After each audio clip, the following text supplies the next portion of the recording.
Hi everyone, this is Sundar Atre, and we will move into week 2 of Design to Manufacture Digital Tools.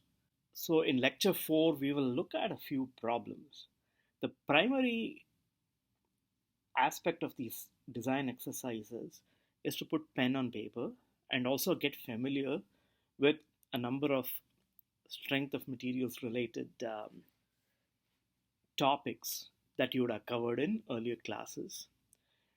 We will use that to look at design situations where material selection becomes an important criterion so that we will understand function and material and shape related design and their interactions. So, this is the first step.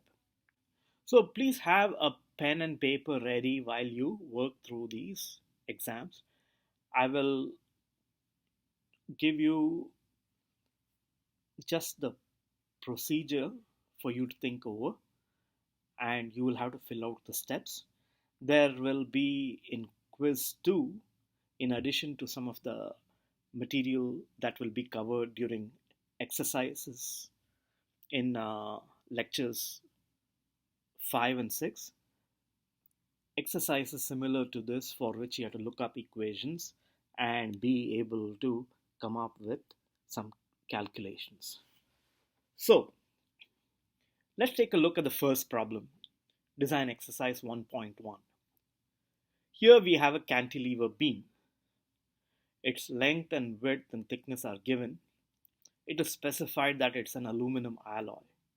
With the skills that you'll get in this course, eventually you'll be able to look up things like the mechanical properties of the alloy that are relevant.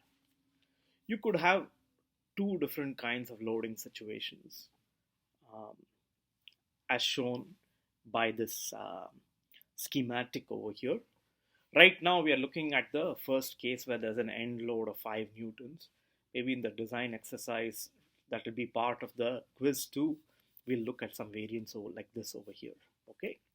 So if you look at appendix B2 and B3 in your text, at the end of your text, you will come up with equations that are related to deflection calculations. So for instance, the deflection delta for the cantilever under the end load F is given by, from appendix B2 and B3, F times L cubed divided by 3 times EI, where I is the moment of inertia, and for this type of a cantilever, it is BT cubed divided by 12. You're given B and T, you're given L. From appendix A4, you can see the modulus for aluminum about 75 gigapascals. You can also look at it from the property charts and get, for instance, E versus rho, and look at the nominal number for aluminum. And because there are so many different aluminum alloys, you'll have a big range. Just picked out a central value over there that is representative of aluminum for these types of calculations. So if you determine I, and then you have E, and then you have the load F, and you're given the criterion for end load, so you have the equation of use, and then you have the length. So you will be able to estimate the deflection to be slightly under 7 millimeters. So familiarize yourself with other situations, with other loadings, other cross-sectional geometries, and so on. Okay. So this was the first exercise. Take some time on pen and paper to do this so that you're comfortable with the steps involved. Yes, it's plug and chug, and the main thing is that we will get to see situations where instead of aluminum you use some other material.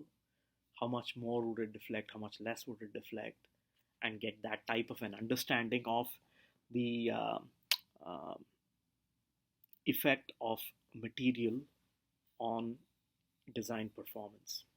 Okay, so that's what we will be leading towards with these set of exercises. Take a second situation, okay, design exercise 1.2.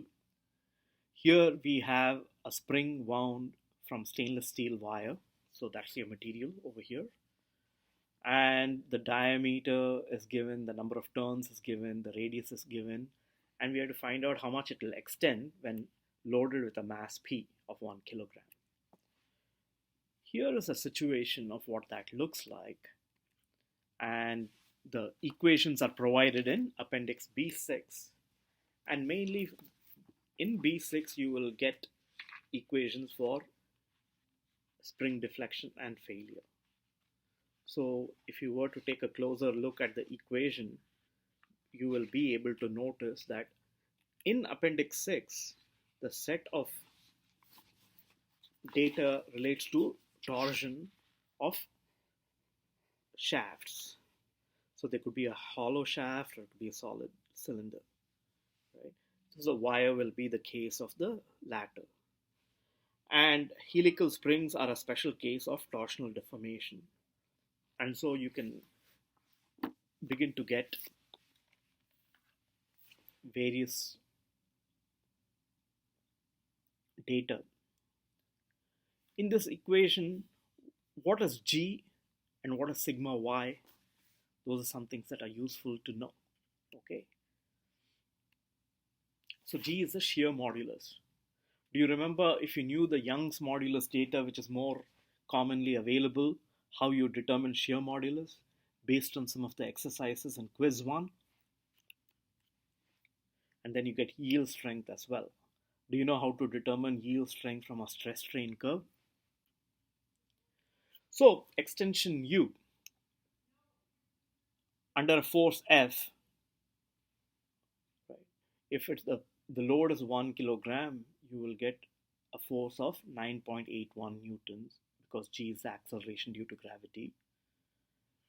And this extension U is given by this equation.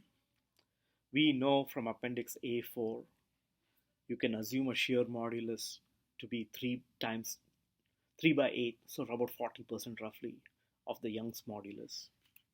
And for stainless steel, it's about 200 gigapascals. Okay. So you're given F, you're given R, you're given N, you're given D, and you can determine U to be about 10 millimeters roughly. Okay. And then you can see if you change the material and so accordingly change the Young's modulus, what happens to the deflection or the extension.